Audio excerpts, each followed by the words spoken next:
오늘 우리에게 주시는 하나님의 말씀은 사도행전 19장 8절에서 10절입니다. 저와 여러분이 한 목소리로 읽겠습니다. 바울이 회당에 들어가 석 달 동안 담대히 하나님 나라에 관하여 강론하며 권면하되 어떤 사람들은 마음이 굳어 순종하지 않고 무리 앞에서 이 도를 비방하거늘 바울이 그들을 떠나 제자들을 따로 세우고 두란노 서원에서 날마다 강론하니라. 2해 동안 이같이 하니 아시아에 사는 자는 유대인이나 헬라인이나 다 주의 말씀을 듣더라. 아멘. 우리는 어제 요한의 세례, 즉 아직 구약에서 신약으로 넘어오지 못했던 에베소의 어떤 제자들에게 그리스도의 죽음과 부활로 이루어진 구원이 성령을 통해 새 생명의 시작으로 임하게 된 일을 살펴보았습니다.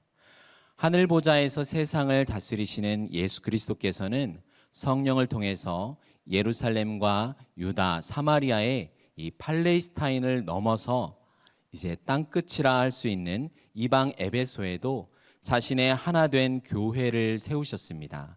우리 8절 말씀을 다시 한번 읽어보겠습니다. 바울이 회당에 들어가 석 달 동안 담대히 하나님 나라에 관하여 강론하며 권면하되. 사도 바울이 에베소에서 펼친 3달간의 사역을 이 한 절로 요약을 하고 있습니다. 바울은 먼저 회당에 들어갔습니다.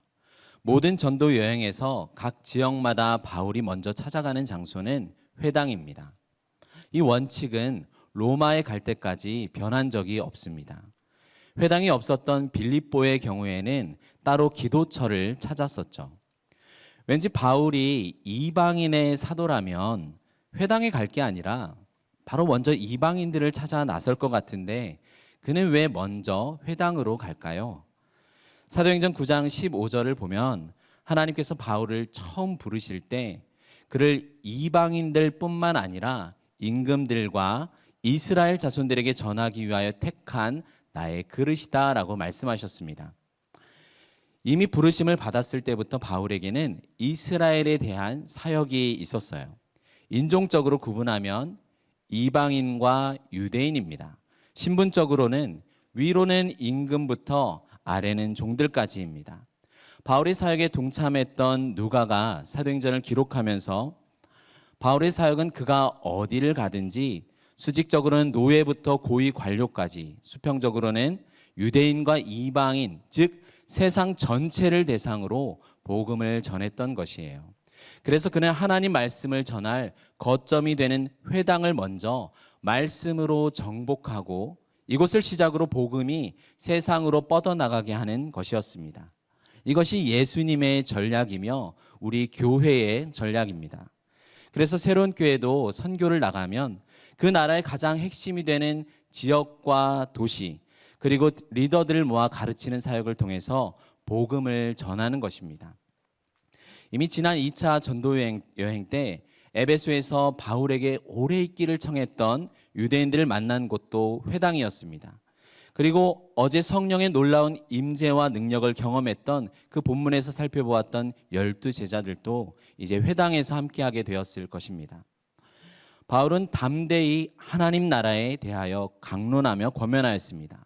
거침없고 두려움 없이 바울은 말씀을 강론했습니다. 바울은 회당에서 진리를 가르치고 설득하였습니다.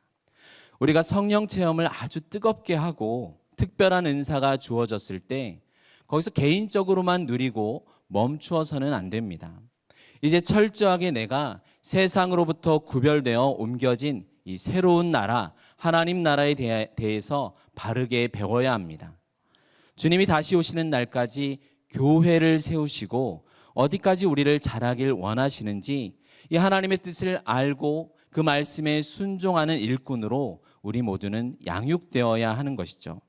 그래서 우리 교회도 기초 양육과정인 SBSB 성경 속어를 시작해서 핵심 양육인 기독교 핵심 교리를 배우는 CES 그리고 커피 브레이크 예수 이름의 비밀이 있고 마더와이즈 부부학교 대화스쿨 결혼교실이 있습니다.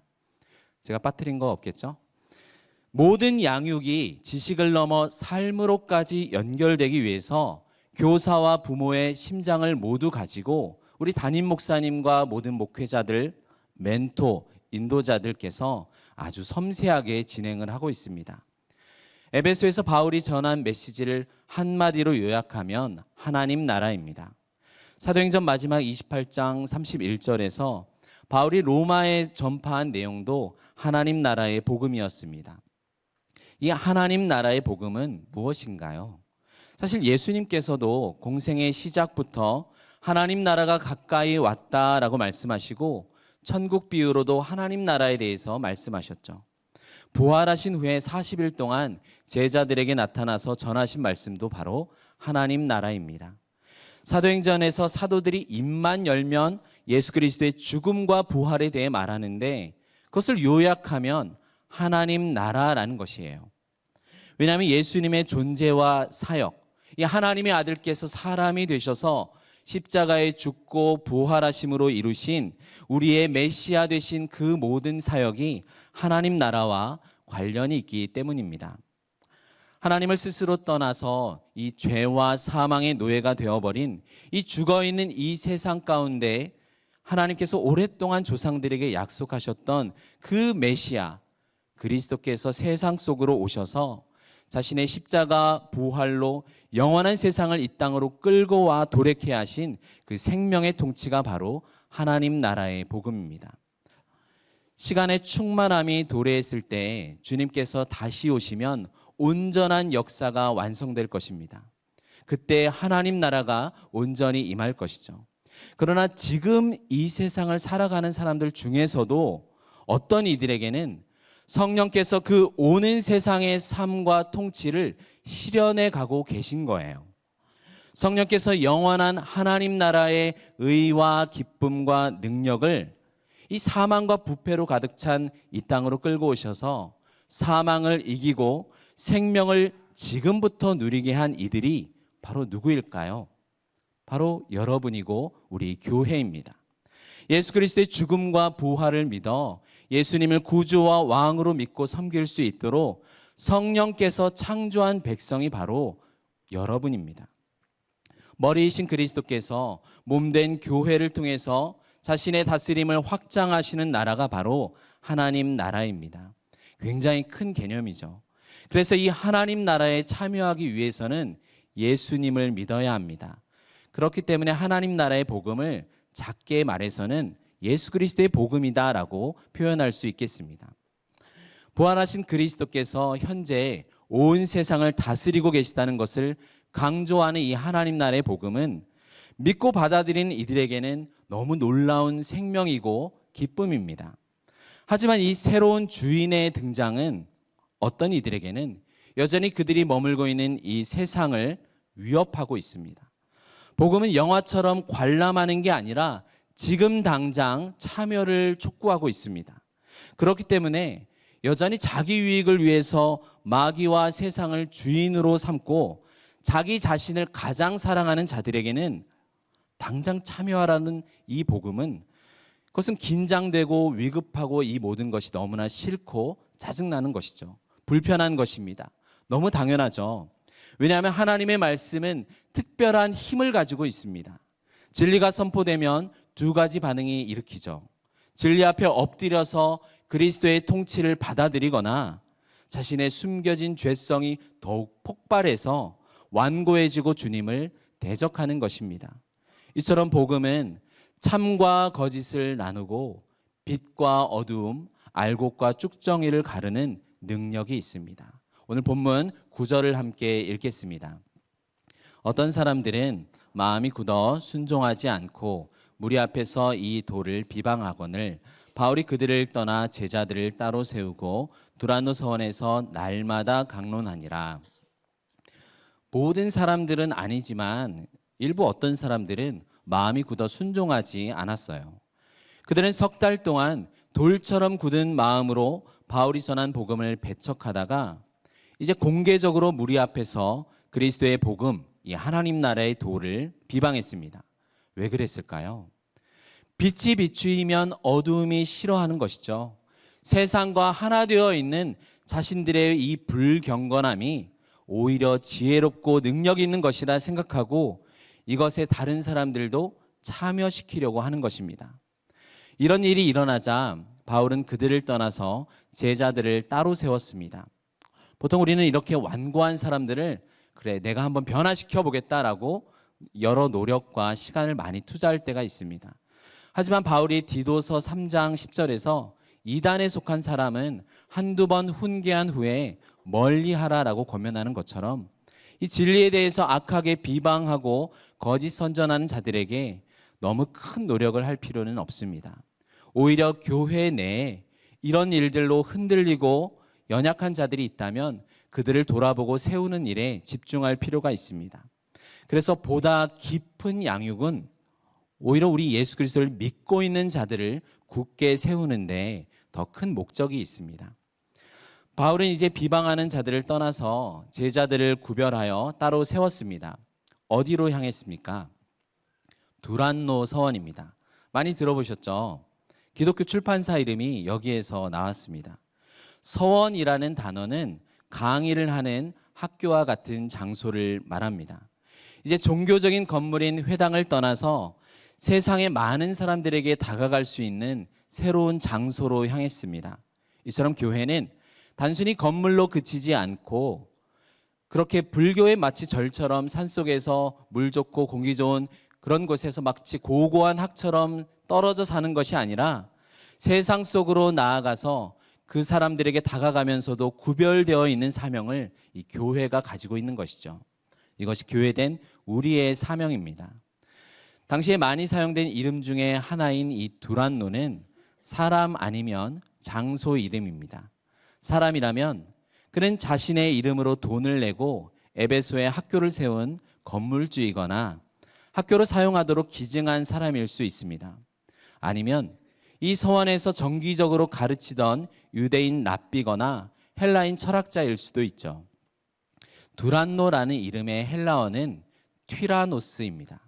어디서 많이 들어본 단어지 않을까요? 네, 맞습니다. 티라노사우루스가 여기서 나왔습니다. 문자적으로 두란노, 티라노스는 폭군이란 뜻입니다. 만약 이런 폭군이 건물주이거나 랍비 또는 철학자 강사였으면 어땠을까요? 굉장히 건물을 빌리거나 그 사람을 피해서 강의해야 했겠죠. 그런데 바울이 만약 이 강의실 중 하나를 임대해서 날마다 강론했다라고 성경이 말하는데 이것이 어떻게 가능했을까요? 날마다라는 말에 5세기경에 기록된 이 라틴어와 헬라어 대조 성경인 그 디사본에 보면 당시 역사적인 상황을 살펴볼 수 있도록 작은 주석을 달아 놓았습니다. 바로 날마다 제5시에서 제10시라고 붙이고 있어요. 로마 시간이니까 환산하면 오전 11시에서 오후 4시입니다. 이 시간대는 언제일까요? 낮 12시 정오 전후입니다. 남들이 사용하지 않고 모두가 휴식하고 낮잠 자는 시간대입니다. 가까운 중국이나 베트남뿐만 아니라 지중해 연안에 있는 스페인, 이탈리아나 그리스 이런 나라들은 지금도 그 시간대가 되면 오후 2, 3시까지 일을 안 합니다. 그것을 시에스타라고 하죠. 관공서도 문을 다 닫고 잡니다. 왜냐하면 지중해나 열대 지방은 이 뜨거운 한낮에 일을 멈추고 낮잠으로 원기를 회복한 뒤에 이어서 일을 하는 것이죠. 그러니까 지금 두란노 서원도 그 시간에는 어떨까요? 비어 있습니다. 어느 누구도 그 시간대에 강의할 생각조차 하지 않습니다. 과연 누가 그 시간에 거기에 오겠습니까? 우리 사람의 육체는 환경의 지배를 받아요. 북극에 사는 사람의 이 생체 리듬과 지중해, 열대지방에 사는 사람의 생체 리듬이 같을 수는 없죠. 무더운 지역에 사는 사람들이 낮잠을 자는 이유는 그래야 정상적인 생체 리듬을 유지할 수 있기 때문입니다. 제가 사막을 한번 가본 적이 있는데요. 5분을 넘게 이 뜨거운 태양 아래 서 있기가 어렵더라고요. 제대로 숨을 쉬는 것조차 쉽지 않았습니다. 그런데 이 놀라운 사실은 그런 에베소에서 그 뜨거운 태양이 내리쬐는 가운데 당연히 잠을 자야 몸이 회복되는 것을 누구나 다 알고 있습니다. 그런데 그 시간대에 육체의 회복과 꿀 같은 낮잠을 포기하고 날마다 모이는 자들이 존재했다는 것입니다. 일평생 가졌던 그 몸의 패턴을 깨고 자신의 생체 리듬을 무너뜨리기까지 날마다 그 비어있는 튀라노스의 서원, 두란노 서원에 그들은 모였습니다. 여러분, 잠을 못 자면 사람이 예민해집니다. 혹시 그래서 여러분들 표정이 예민한 건 아니시죠? 신경을 곤두세우면서까지 그들이 한낮에 집중하고자 한 것이 무엇인가요? 자신을 포기하고 모인 자들은 바로 하나님의 말씀을 듣기 위해서 모였습니다. 왜죠? 온 세상 어디에도 찾을 수 없지만 그곳만은 참 생명과 진리가 있었기 때문입니다. 바울은 이 시간대 전에는 아마도 장막을 만드는 일을 했을 겁니다. 말씀을 들으러 온 사람들인 헬라인들이나 유대인들도 마찬가지였겠죠. 그동안 자신들의 노력으로 이 세상에서 찾거나 발견할 수 없는 생명을 그 두란노 서원에서 들을 수 있고 맛볼 수 있었기 때문에 각자 일하는 것을 멈추고 휴식을 반납하고 나서도 모이는 겁니다. 만약 오늘날이면 어떨까요? 온 세상 가운데 진리와 생명이 어디에도 없고 단지 거기에만 있다라고 하면 사단과 악의 세력이 무슨 수를 써서라도 방해하려고 할 겁니다. 잠과 같은 휴식, 이 세상의 오락과 유튜브, 넷플릭스와 같은 OTT, 여행, 관계 모든 것을 가지고 방해하려고 할 것입니다. 사람의 마음을 송두리째 빼앗아 가려고 하는 그 세상의 한복판에서 바울은 정면 승부를 했어요. 모든 것을 할 수 없는 상황 속에서도 바울은 하나님의 말씀이 정말 사실이고 진리이고 생명이라면 사람의 생체 리듬까지도 바꾸길 도전했어요. 이렇게 말씀을 가르치는 자나 말씀을 듣는 자들 모두에게 남들보다는 다른 두 배의 삶이 권면되었습니다. 여러분, 이런 말을 저는 들어보았습니다. 저는 몸이 무척 피곤하고 약해요. 많이 자야 합니다. 아침에 일어나는 게 저 저혈압이라 힘듭니다. 저 돈을 벌어야 성공할 수 있고 누구와 비교해도 괜찮은 삶을 살 수 있을 것 같아요. 결혼하려면 연애해야죠. 자녀 교육시키고 고입, 대입 성공하려면 주일에도 학원, 과외 다 보내야 됩니다. 그런데 여러분, 자기 하고 싶은 거 다 한 다음에 예수님을 따라가는 증인이 어디에 있습니까? 모두가 당연히 쉴 권리가 있다라고 생각한 그때에 그것을 포기하라고 요구한 겁니다. 그랬더니 온 아시아를 뒤집는 역사가 일어난 것입니다. 어디에 그 비밀이 있습니까? 두 배의 삶에 있었습니다. 우리 10절을 함께 읽겠습니다.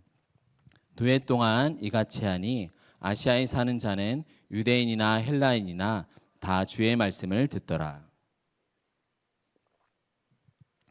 하나님께 헌신된 종 한 사람을 통해서 하나님은 놀라운 역사를 행하셨습니다. 그리고 이 바울의 열정은 바울뿐만 아니라 그가 선포한 복음을 듣는 자들에게도 분명히 전달되었습니다. 그래서 자신들의 낮잠을 기꺼이 포기한 것이죠.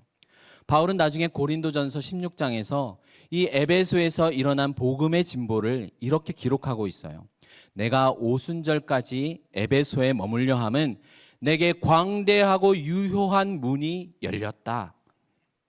하나님은 그리스도의 복음에 자신의 생명을 아끼지 않고 내건 자들을 통해서 하나님 나라를 크게 확장하셨습니다.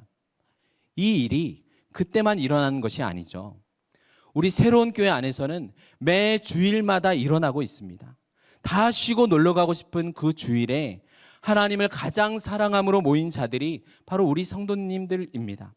그리고 남들 다 자고 있고 자신의 휴식과 성공을 위해 사용할 이 시간에 날마다 새벽을 깨워서 말씀과 기도로 나아가고 있는 이 자리에 앉아 계신 여러분들이 바로 그 두 배의 삶을 살아가고 있는 자들입니다. 한두 번은 누구나 할 수 있죠. 하지만 그걸로 역사는 일어나지 않습니다. 오랜 시간 매일 반복적으로 모여 말씀을 묵상하고 말씀 앞에서 씨름하며 내 삶에 적용하는 이 양육의 과정이 결국 부흥을 일으킵니다.